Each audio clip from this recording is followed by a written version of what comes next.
Ko tai atu te tono a te iwi o Ngāti Koro ki Kahukura kia tūwhera tonu ngā kēti ki te āpure taupuhi kaiao o Maunga Tautari ki mua i te kōti whenua Māori.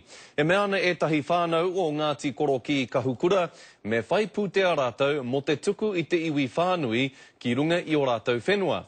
Nā kona anō i katia ai ngā kēti e te uepu o Maunga Tautari 4G4. Ko tono atu mātou ki te krauna, ko tono atu mātou ki te kaunihira, kia takamai ngā pūtea kia rātou. Aha kua tēnā, ko katia te kēti, nā reira kua ki atu mātou kia rātou, ki te krauna anō hoki kāo, kei te he tēnā i te mea, ko te ahika o tēnei whenua, nā rātou tonu i whakaai, kia whakatuwherangia ngā kēti i rungi i nei whenua, nā reira kei te ū mātou ki tērā.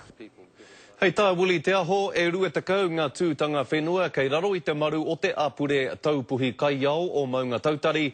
Hei tāna no ahakoa te hoha o ngā whānau i te takaroa o te whakatau e pāna ki ngā pūtea paremata ki a rātou.